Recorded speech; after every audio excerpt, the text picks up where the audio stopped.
Hey everyone, and welcome back. Today, we're stepping into the foggy forests of the Pacific Northwest where the trees are tall, the trails are quiet, and people swear they've seen something massive move between the trunks. Bigfoot, Sasquatch, the famous what was that of American folklore. The legend is straightforward. A huge, hairy, human-shaped creature lives deep in the woods, avoids people, and leaves behind giant footprints like a calling card. The real story is messier and way more interesting because Bigfoot isn't just a creature tale. It's a perfect storm of nature, human psychology, local culture, and pop culture, all stacked on top of one big question. Why do we want the wilderness to still have secrets? First, let's talk about the setting, because the setting does half the work. The Pacific Northwest is the kind of place that makes your imagination run faster. Thick forests, mist, endless mountain ranges, rain that softens sound, trails that turn familiar shapes into silhouettes. When you're surrounded by miles of trees, it is easy to feel like you're not the only thing out there, even if the other thing is just your nerves doing cardio. Now add the most powerful ingredient, stories. Long before Bigfoot became a meme, many indigenous communities in the region had their own traditions about wild people or forest beings. These weren't monster of the week characters. They were often moral stories, warnings, or spiritual ideas tied to place and respect for nature. Later, as settlers moved through the region, those older threads mixed with new campfire tales, tall stories, and the very human habit of turning I don't know what I saw into I know exactly what I saw. Then the 1900s supercharged it. Newspapers love strange stories. Roadside attractions love strange stories even more. And once television arrived, Bigfoot became a national celebrity. Suddenly the forest wasn't just a forest, it was a stage.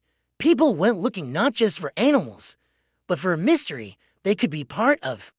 And that leads to the biggest reality piece. Most Bigfoot evidence is the kind of evidence you expect from a legend that lives in the woods. Footprints are the classic example. Some prints are definitely fake. People have admitted to hoaxes, and some casts show details that don't behave like real feet. But here is the tricky part. Even not fake doesn't automatically mean Bigfoot. Mud and sand can distort shapes. A bear's rear foot can step into its front track and create a longer, weirder print, especially in soft ground. Old tracks spread and stretch. Angles lie.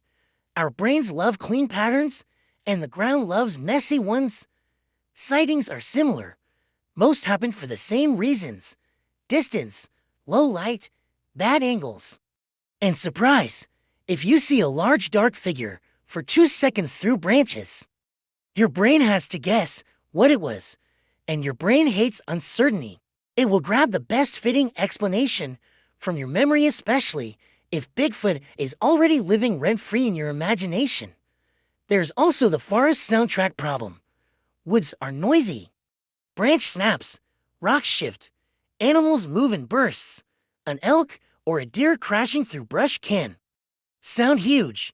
A bear standing up can look shockingly human from far away. And if you're already keyed up, tired, alone, excited, scared, your senses crank the volume. Now, the uncomfortable truth. Hoaxes and jokes are part of the Bigfoot ecosystem.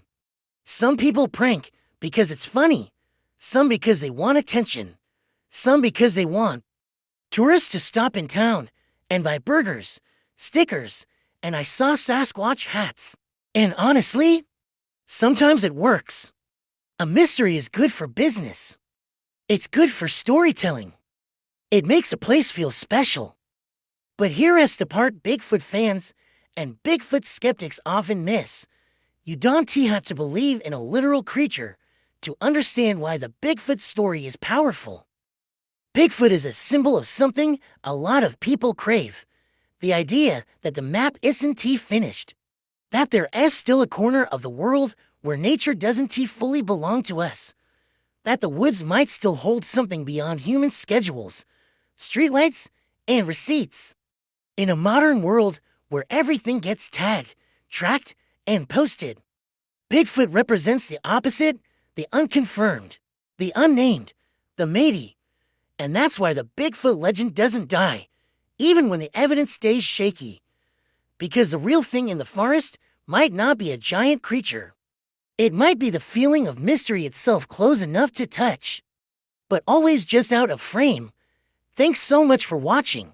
If you enjoyed this dive into the wild and unknown, hit that like button and subscribe for more.